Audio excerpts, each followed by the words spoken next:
जय श्री कृष्णा सनातनियों। आप सबको मौनी अमावस्या की हार्दिक शुभकामनाएं। मैं पूजा झा। आज इस वीडियो में बात करेंगे मौनी अमावस्या की पूजा विधि और इस दिन मौन रहने के क्या नियम है। तो बने रहेंगे वीडियो के अंत तक। सबसे पहले बता दूं, 29 जनवरी 2025 बुधवार को साल की सबसे बड़ी अमावस्या मौनी अमावस्या मनाई जाएगी। जो भी भक्तजन अमावस्या तिथि पर व्रत रखकर या सिर्फ स्नान दान करके महापुण्य अर्जित करना चाहते हैं, वे सभी 29 जनवरी बुधवार को ही अमावस्या पे व्रत रखेंगे और स्नान दान करेंगे। अब बात करते हैं इस दिन सुबह उठकर क्या क्या करना है। आपको सुबह उठने से पहले ही ध्यान रखना है कि आपको कुछ भी नहीं बोलना है। बहुत सारे लोग हे राम हे नारायण ऐसा बोलते हुए उठते हैं, इसीलिए विशेष ध्यान रखना है, मौन ही उठना है। उठने के बाद आपको अपने घर के जो भी काम है सब मौन रहकर ही निपटाने हैं। संभव हो तो किसी पवित्र नदी, सरोवर इत्यादि में स्नान करना चाहिए। इसी अमावस्या पर प्रयागराज में महाकुंभ में दूसरा शाही स्नान होगा।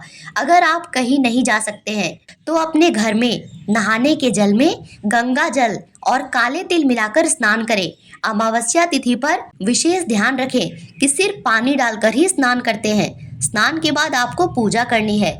इस दिन के पूजा में काले तिल का विशेष प्रयोग किया जाता है, इसीलिए सूर्य भगवान को जल में तिल और गुड़ मिलाकर अर्घ दीजिए। तुलसी में जल दीजिए।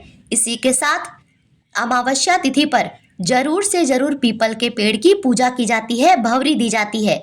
तो आप जितनी जल्दी हो सके पीपल की पूजा कर लीजिए, क्योंकि ब्रह्म मुहूर्त से लेके सूर्योदय के समय के आसपास के समय में पीपल की पूजा कर लेना विशेष फलदायी माना जाता है। तिल के तेल का दिया प्रज्वलित कीजिए। 5 टीका सिंदूर पीपल के पेड़ में लगाइए।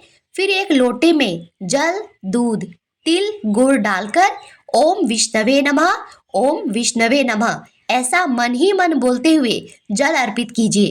पीले फूल और नीले अपराजिता का फूल पीपल के जड़ में अर्पित कीजिए। भोग में बताशा, मिश्री, मिठाई अपनी इच्छा अनुसार अर्पित कर सकते हैं।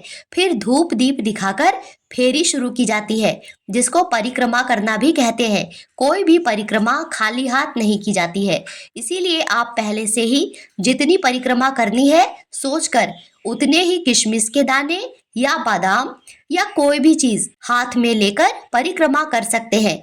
एक परिक्रमा पूरी होने पर एक दाना पीपल की जड़ के पास अर्पित कर दीजिए। ऐसे ही 108 परिक्रमा या 5, 7, 11, 21 अपनी इच्छा अनुसार परिक्रमा करके पूजा पूर्ण करते हैं।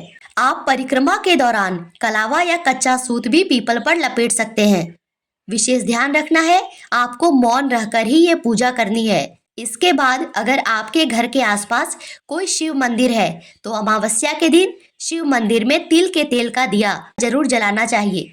इससे आपको शिव जी की तो कृपा मिलेगी ही, पितरों की कृपा से आपके घर परिवार में धन समृद्धि भरी रहेगी। आज के दिन शंख जरूर से जरूर बजाना चाहिए। ऐसी मान्यता होती है कि इस दिन भगवान श्री हरि विष्णु शंख की ध्वनि सुनना चाहते हैं, इसीलिए जिस भी घर में शंख बजाया जाता है, शंख की ध्वनि उत्पन्न की जाती है, वहाँ कभी भी धन या वैभव की कमी नहीं होती। इसीलिए अमावस्या तिथि पर शंख जरूर से जरूर बजाना चाहिए। पूजा के बाद बारी आती है दान की।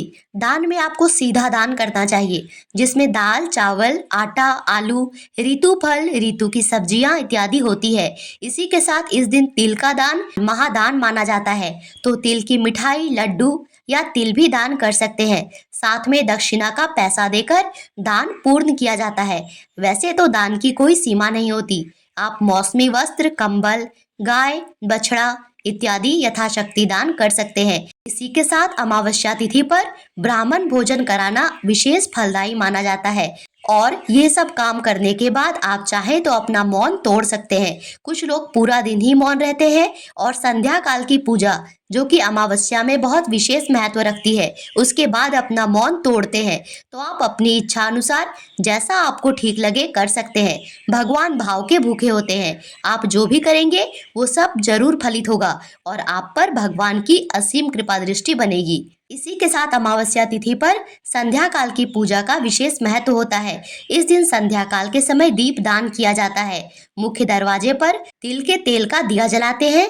तुलसी, पीपल, केले के वृक्ष के नीचे दिया जलाते हैं। घर के दक्षिण दिशा में घर से कुछ दूरी पर एक मिट्टी का दिया जलाया जाता है। ऐसा मानते हैं अमावस्या तिथि पर पितृलोक से धरती पर आते हैं और जब वे वापस जा रहे होते हैं तो अंधेरे में जब आप अपने घर के दक्षिण दिशा में दीपक जलाते हैं तो उस दीपक की रोशनी से उन्हें वापस जाने में सहायता मिलती है, तो पितर प्रसन्न होते हैं। और ये तो हम सबको पता है कि जिस घर के पितर प्रसन्न होते हैं उस घर में धन, समृद्धि, संपदा कभी खत्म नहीं होती। उस घर के वंश हमेशा बढ़ते रहते हैं। इसीलिए पितरों को प्रसन्न रखना हिंदू धर्म में देव को प्रसन्न रखने से ज्यादा महत्वपूर्ण होता है। इसी के साथ कुछ जरूरी चीजें ध्यान में रखिएगा। अमावस्या के दिन बाल नहीं धोने हैं और बालों में बहुत तेज कंघी नहीं करनी है जिससे कि बहुत सारे बाल टूटे। बस थोड़ी सी कंघी से अपने बालों को चिकना कर लीजिए और फिर सिंदूर पहन के श्रृंगार करके पूजा करना है। अगर आप व्रत रखना चाहते हैं तो आप पूरे दिन व्रत रख के शाम की पूजा के बाद फलाहार करेंगे। और अगर आप सिर्फ पूजा करना चाहते हैं तो पूजा करने के बाद अपने घर में आके शुद्ध सात्विक भोजन ग्रहण करेंगे जिसमें कि प्याज लहसुन का इस्तेमाल ना हुआ हो। पूजा करके विशेष लाभ प्राप्त कर सकते हैं। और इसी के साथ अमावस्या के दिन आपको अपने घर में कुछ भी तला हुआ जरूर बनाना चाहिए, जैसे कि पकौड़े इत्यादि, और कौवों को जरूर खिलाना चाहिए। पितरों के नाम से गौ और कौवे को भोजन कराने से पितरों को मुक्ति मिलती है, उन्हें सदगति की प्राप्ति होती है। और जब पितर प्रसन्न होते हैं तो आपके घर में धन समृद्धि भरी रहती है, वंश वृद्धि होती है, घर में खुशी का माहौल रहता है। भगवत गीता के 7वें अध्याय का पाठ या श्रवण इस दिन जरूर करना चाहिए। पितृ चालीसा भी आप पढ़ सकते हैं। इस दिन आपसे कोई भी भोजन या जल मांगे तो आपको अवश्य देना चाहिए, उन्हें दुत्कारना नहीं चाहिए। पितर किसी भी रूप में आकर आपसे भोजन या जल मांग सकते हैं, इसका विशेष ध्यान रखिएगा। तो ये थी मेरी मौनी अमावस्या से जुड़ी बेहद जरूरी जानकारी। आशा करती हूँ कि यह वीडियो आपके लिए उपयोगी रही होगी।